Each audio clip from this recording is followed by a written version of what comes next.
अब ऐसा लगता है कि इस बार ये पार्टी भी यानी कि भारतीय जनता पार्टी भी केंद्र की सत्ता में आसानी से वापस आने वाली नहीं। यदि ये चुनाव इस बार फ्री एंड फेयर होता है तथा आम चर्चा के मुताबिक वोटिंग मशीनों में भी कोई गड़बड़ी आदि नहीं की जाती है और वैसे भी इस बार चुनाव में इनकी कोई भी पुरानी व नई चल रही नाटकबाजी,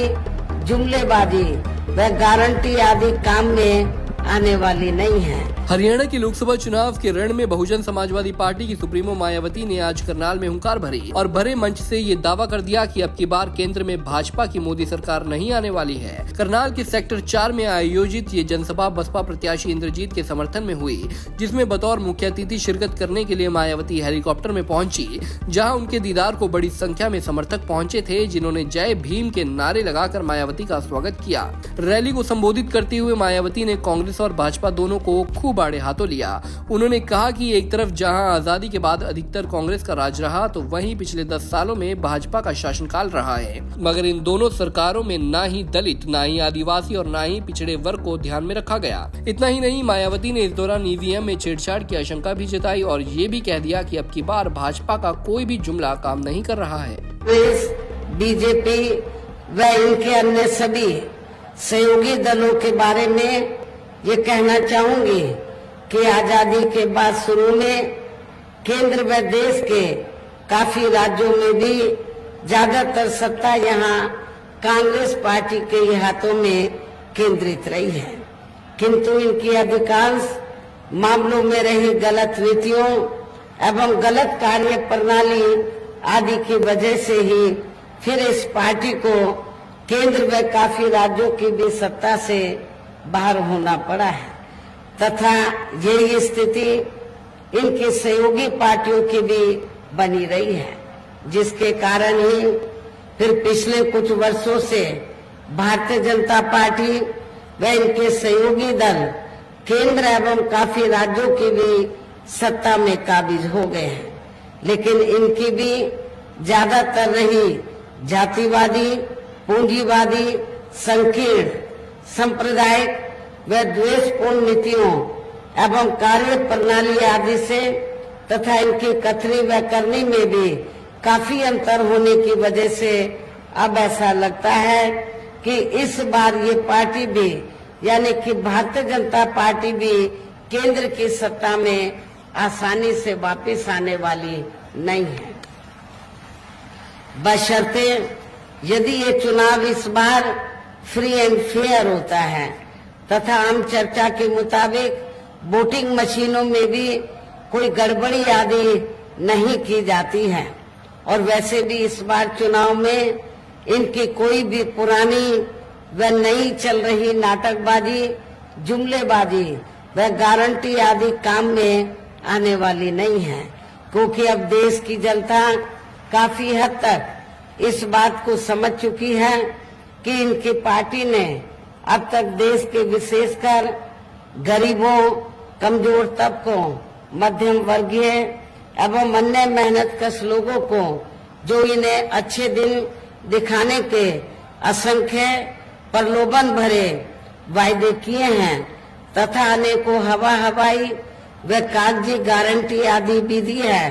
तो उनका जमीनी हकीकत में अभी तक इन्होंने लगभग 1/4 हिस्सा भी कार्य पूरा नहीं किया है। मायावती ने कहा कि देश व प्रदेश की जनता समझ चुकी है कि भाजपा ने देश के मुख्य मुद्दों को नहीं उठाया है, सिर्फ हवाई बातें की हैं। मायावती ने कहा कि जो वादे भाजपा ने किए थे उसका 1/4 भी उन्होंने पूरा नहीं किया। ये पार्टी बड़े बड़े पूंजीपतियों के घर भरने और उन्हें बचाने में लगी है और भ्रष्टाचार की बात करे तो चुनावी बॉन्ड के खुलासे ने भाजपा की सारी पोल पट्टी खोल दी है। यहाँ इनके अपने चहेते रहे बड़े बड़े पूंजीपतियों एवं धन्ना सेठों को ही ज्यादा से ज्यादा मालामाल व धनवान आदि बनाने में तथा उन्हें हर स्तर पर छूट देने व बचाने में ही लगी रही है, जिनके अधिकांश आर्थिक सहयोग से ही ये पार्टी व अन्य पार्टियां भी अपना संगठन चलाती हैं तथा चुनाव आदि भी लड़ाती हैं, जिसका काफी कुछ खुलासा बॉन्ड की आई रिपोर्ट से भी हो जाता है। इस संबंध में वैसे आप लोगों को ये मालूम है कि अभी कुछ दिन पहले माननीय सुप्रीम कोर्ट ने बॉन्ड के मामले में जो रिपोर्ट उजागर की है कि किन किन पार्टियों ने बड़े बड़े पूंजीपतियों व धन्ना सेठों से पैसा लिया है, जो ये रिपोर्ट उजागर की है, तो उस रिपोर्ट के उजागर होने के बाद आप लोगों ने देखा होगा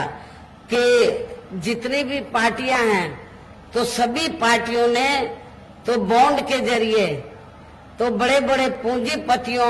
व धन्ना सेठों से पैसा लिया है, लेकिन पूरे देश में बहुजन समाज पार्टी ही अकेली एक ऐसी पार्टी है जिसने बॉन्ड के जरिए किसी भी पूंजीपति से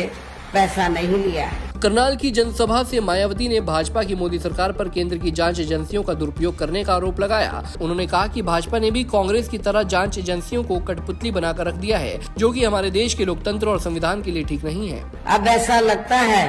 कि कांग्रेस पार्टी की तरह ही बीजेपी ने भी केंद्र की तमाम सरकारी जांच एजेंसियों का ज्यादातर राजनीतिकरण ही कर दिया है। इसके अलावा देश के किसान वर्ग भी वर्तमान बीजेपी की सरकार में शुरू से ही अपनी विभिन्न समस्याओं को लेकर काफी ज्यादा दुखी व परेशान रहे हैं और अभी भी हैं। जबकि यूपी में 4 बार हमारी पार्टी की रही सरकार ने इनके हितों का भी हर स्तर पर विशेष ध्यान रखा है। हमने अपनी चारों हुकूमतों में तो चाहे छोटा किसान हो या फिर बड़ा किसान हो, हमने खासकर जो मझला किसान है, छोटा और मझला किसान, तो हमारी पार्टी की सरकार ने किसानों को तो समय से खेती करने के लिए साधन उपलब्ध कराए, सस्ते साधन उपलब्ध कराए और जो भी इनकी फसल हुई उस फसल का भी उचित दाम हमारी पार्टी की सरकार ने अपनी चारों हुकूमतों के दौरान दिया है। इतना ही नहीं बल्कि केंद्र में पूर्व की रही कांग्रेसी सरकार की तरह ही वर्तमान भाजपा सरकार में भी इनकी जातिवादी, हीन, सांप्रदायिक एवं पूंजीवादी सोच व नीतियों के चलते ही पूरे देश में सर्व समाज में से खासकर गरीबों, दलितों, आदिवासियों, पिछड़े वर्गों, मुस्लिम एवं अन्य धार्मिक अल्पसंख्यक समाज के लोगों का भी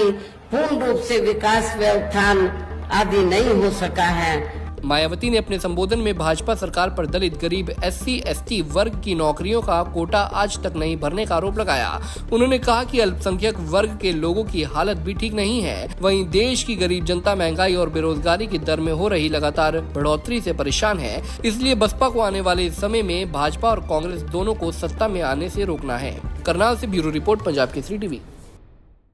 हमसे जुड़े रहने के लिए हमारे YouTube चैनल को सब्सक्राइब करें और नई वीडियो की नोटिफिकेशन के लिए बेल आइकॉन को दबाएं। अगर आप ये वीडियो Facebook पर देख रहे हैं तो लाइक जरूर करें और ज्यादा से ज्यादा शेयर करें। धन्यवाद।